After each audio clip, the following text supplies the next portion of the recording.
Bonjour à tous, très heureux de vous retrouver sur Israël Torah pour continuer notre série de petites histoires de la vie de Rabbeinu Akadosh, pour nous faire tenir bon dans ce marasme qu'est la vie, pour être capable de mieux voir Hachem dans notre vie et d'être capable de faire ce qu'on a besoin de faire.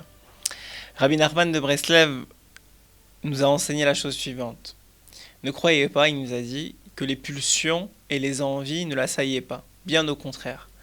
Rabbi Nachman a toujours eu un très grand Yetzirah, mais il a toujours dit « je ne m'en défile pas ». Je n'essaie pas d'éviter les épreuves. Au contraire, je les affronte, mais avec un secret. Je suis sur les épaules de Dieu. Qu'est-ce que ça veut dire ? Ça veut dire que, comme un papa, que vous êtes en train de marcher sur le sable, et qui vous tire la main, et puis vous voyez votre papa juste à côté de vous. Et puis à un moment, vous le voyez plus, vous savez plus où il est, et vous voyez même pas les traces de pas. En fait, c'est pas les siennes que vous ne voyez pas, c'est les vôtres, parce qu'il est en train de vous porter pour pas que vous fassiez mal. Et bien Rabbi Nachman nous a dit la même chose. Quand je suis face à une épreuve, je n'ai pas peur, parce qu'il y a Hachem, mon père, qui s'occupe de moi, qui est avec moi, juste à côté de moi. Et je le sens, et si je le sens pas, je lui dis mais où tu es, comme on a dit la dernière fois. Mais à la fin de la journée, je sais que c'est lui qui est avec moi. Rabbi Nachman, je vais vous raconter une petite histoire qui lui est arrivée. L'une des tentations, entre guillemets, ou des désirs contre lesquels il s'est le plus battu et qu'il a mis le plus d'emphase, c'est sur le désir des femmes. Ou inversement, le désir des hommes pour les femmes. C'est-à-dire la promiscuité. Qu'est-ce que ça veut dire ? Rabbi Nachman nous a raconté, ou s'est rapporté sur son histoire, sa biographie, qu'à un moment, le Yetzirah lui-même est venu le voir. Il voyait que Rabbi Nachman ne cessait de grandir, il ne comprenait pas, il dit « je vais plus avoir beaucoup de temps à vivre, c'est pas possible, il faut que je fasse quelque chose ». Donc il est venu le voir. Et il lui a proposé un deal, comme on dit. C'est quoi ce deal ? C'est quoi ce pacte qu'il lui a proposé ? Il lui a dit « voilà, je suis prêt à te laisser tranquille sur tous les aspects. La gourmandise, l'argent, ce que tu veux, tu n'auras plus de désir pour rien. Une chose que je ne veux pas te laisser tomber, tu ne seras pas 100%, mais tu seras 99,9%. C'est sur le désir, ce qu'on appelle le niouf en hébreu. » Et Rabbi Nachman lui a souri. Vous imaginez Rabbi Nachman sourire au l'ange du Yetzirah. Il lui a souri et il lui a dit « écoute-moi bien, si tu veux, tu m'attaques sur tout le reste et tu me laisses tranquille sur le niouf. » Et là, le Yetzirah a disparu. Il a compris qu'il n'avait aucune chance avec Rabbi Nachman. Un jour, Rabbi Nachman de Breslev était seul, comme je vous ai dit, il passait beaucoup de temps seul pour s'isoler, pour se connecter avec, en vérité pas seul du tout, se connecter avec la création, avec le Créateur, avec Akadosh Baruch Hu.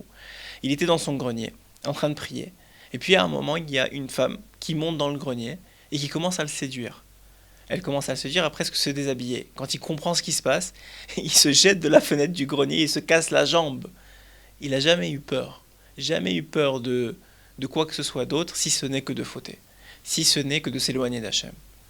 Et voilà une chose qu'il nous a appris. C'est que la peur, c'est un cadeau. Comment ça ? Mais au contraire, ça empêche de grandir, ça empêche d'évoluer. Ça, vous parlez de la peur de ce monde-ci. Mais vous savez pourquoi un homme a peur de ce monde-ci ? Il a peur de se faire attraper sur la route à 180 km/h, il a peur de tomber malade, il a peur, lo alenu, de faire de tout ça. Pourquoi il a peur, un homme ? Vous savez pourquoi ? Parce qu'il n'a pas assez peur de Dieu. Celui qui a vraiment la crainte du ciel. On ne parle pas d'avoir peur d'un grand méchant loup qui va nous frapper, non, pas ça.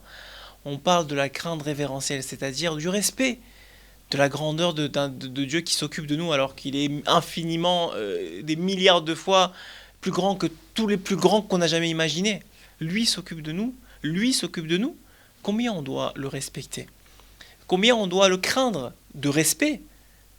Cette crainte-là, c'est la raison pour laquelle on l'a dans le cœur, cette peur-là. Mais si on n'utilise pas cette peur pour la raison pour laquelle elle nous a été donnée, c'est-à-dire craindre Hachem, eh bien, elle va se redistribuer dans le monde. Et un homme va commencer à avoir peur. Peur de perdre son argent, peur de perdre des affaires, peur de tomber malade. Mais le problème avec ça, c'est quand on a peur de quelque chose, on a dit Rabbi Nachman, nous enseigne Rabbi Nachman, eh bien, ça attire la chose. Ça donne du pouvoir à la chose qui nous fait peur. Et on se demande, mais j'y pensais, en fait, je savais que ça allait arriver. Non, ça allait pas arriver. Mais parce que tu as commencé à avoir peur de ça au lieu d'avoir peur de Dieu, eh bien, tu as attiré la chose à te faire du mal. Alors, qu'est-ce qu'il faut faire ? C'est très bien de dire alors, qu'est-ce qu'on fait à la fin de la journée ? Eh bien, Rabbi Nachman nous dit, Chaque fois que vous avez peur de quelque chose, prenez un pas de recul. C'est pas normal. Je suis pas censé avoir peur du policier, je suis pas censé avoir peur de cette personne-là, je suis pas censé avoir peur que ça m'arrive. Je suis pas censé, je dois avoir confiance en Hachem. Si j'ai peur, c'est que j'ai pas assez peur de Dieu. C'est que peut-être je fais pas assez attention aux mitzvot que je fais. Peut-être que j'ai pas assez de crainte révérentielle d'Akadosh Baruch Hu. Et c'est comme ça que vous allez réparer et que vous allez plus avoir peur de personne si ce n'est d'Hachem. Comme le Baal Shem Tov déjà à son époque, son père lui avait dit en partant de ce monde, et comme Rabbi Nachman a toujours vécu. Il n'a jamais eu peur ni de personne ni de rien. Seulement d'Akadosh Baruch Hu. Prêt à se jeter d'une fenêtre, comme c'est d'ailleurs aussi le cas dans la Gemara d'un grand sage qui a fait la même chose. Lui, il est rentré dans les toilettes, ce grand sage-là. C'est pour vous dire, il est parti par l'évacuation des toilettes pour éviter de se faire attraper par une matronita, comme le dit la Gemara. Et Rabbi Nachman, la même chose, bien des années plus tard, il s'est jeté de la fenêtre. Pas peur de se faire mal, pas peur de se casser le pied, pas peur. La seule chose dont il avait peur, c'était de manquer de respect à Kadosh Baruch Hu. Alva et Bezrat Hashem qu'on arrive à ce niveau-là. Amen, Kenny Ratzon.